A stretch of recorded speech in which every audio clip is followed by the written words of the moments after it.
नमस्कार, मैं हूं सुधांशु मिश्र और आप देख रहे हैं ग्रामीण सारा। मैं इस समय हरदोई के कंपनी बाग में हूं। ये नगर पालिका द्वारा ये बनवाया गया है। यहाँ पर काफी संख्या में लोग टहलने आते हैं। यहाँ पर झूलों का इंतजाम है, ओपन जिम है और बहुत ही प्राकृतिक वातावरण यहाँ पर है। यहाँ पर एक झील है, ये देखिए आप पीछे देख सकते हैं। यहाँ पर तत्कालीन जब डीएम थे पुलकित खरे, तो उन्होंने इसको भरवाया था। बोट चलती थी, लेकिन अब उनके जाने के बाद इसकी दशा दुर्दशा में बदल गई है। तो अब ये पानी हल्का भरा हुआ है, लेकिन बोट वगैरह सब बंद हो गई हैं। और देखिए, नगर पालिका ने काफी अच्छी व्यवस्था यहाँ पर कर रखी है। देखिए, टीन शेड लगे हैं, उसके नीचे आप देख सकते हैं। यहाँ पर ज्यादातर जो लोग बैठे हुए हैं वो सब रिटायर्ड लोग बैठे हुए हैं। कहीं ना कहीं किसी ना किसी विभाग में सर्विस करते थे और अब वो रिटायर हो गए हैं। जैसे मैंने बताया कि बहुत अच्छा वातावरण यहाँ का है, तो इसलिए शाम को लोग चले आते हैं, सुबह चले आते हैं, बैठते हैं, कुछ समय आपसी वार्तालाप होता है, कई मुद्दों पर चर्चा होती है। लेकिन आज चर्चा होगी यहाँ के हरदोई की। और हरदोई, क्योंकि लोकसभा चुनाव हरदोई में चौथे चरण यानी 13 मई को यहाँ पर मतदान होना है। भाजपा, सपा और बसपा। जी, आपका नाम? कमलेश पाठक। कि ये चुनाव जो है ये कैंडिडेटों पे नहीं, कैंडिडेटों ये पार्टियों के आधार पे चुनाव है। दलगत वोट पड़ रहे हैं, जिस दल के जितने वोट होंगे उसको मिलेंगे।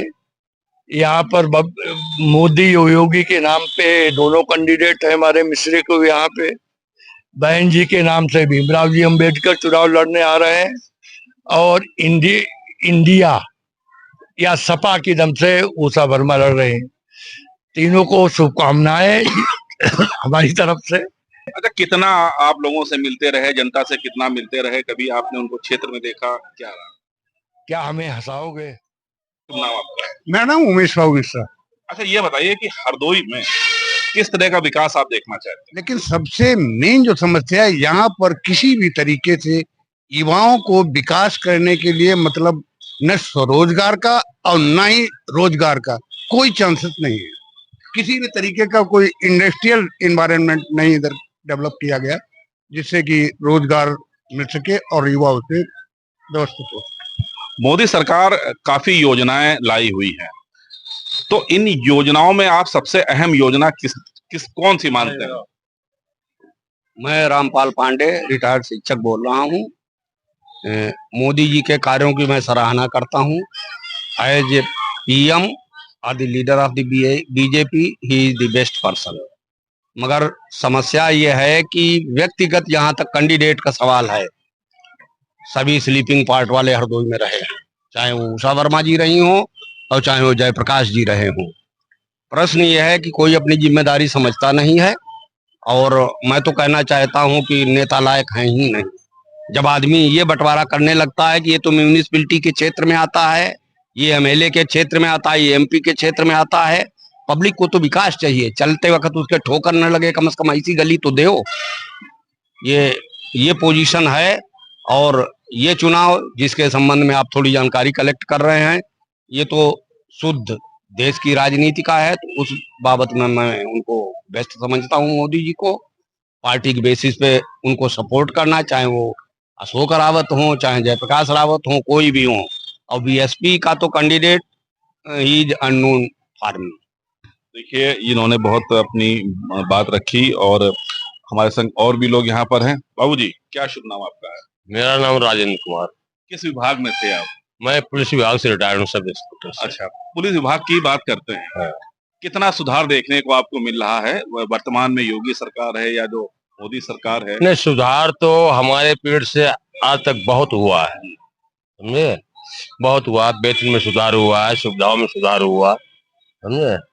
लेकिन अभी बहुत कुछ सुधार होना बाकी। हरदोई में किस तरह का विकास आप देखना चाहते हैं? हरदोई में कोई विकास ही नहीं है, कोई विकास नहीं।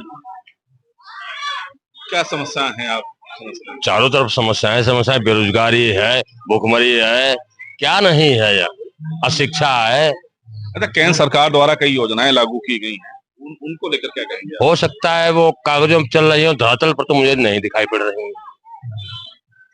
बाबू जी, आपका नाम क्या है? रामचंद्र। किस विभाग में थे आप? स्वास्थ्य विभाग। स्वास्थ्य विभाग में। हाँ। क्या हरदोई का किस तरह का विकास चाहते हैं आप? विकास भाई बहुत पिछड़ा चल रहा है। यहाँ पर देखिए सबसे पहली समस्या है जानवरों वाली। शिक्षा बस जो ये बंदर बांट मतलब गल्ला अल्ला बांटा जा रहा है, विकास की तरफ नहीं है।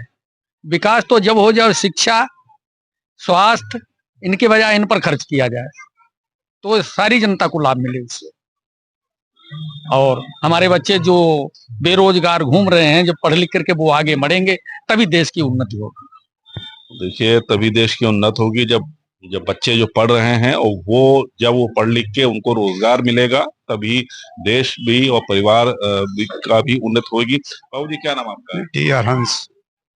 किस तरह का विकास चाहते हैं अपने हरदोई में आप? ये विकास ये अतीत में नागवंशी राजाओं की राजधानी रही है हरदोई अतीत में। तो सबसे जरूरी है मानव जीवन का शिक्षा।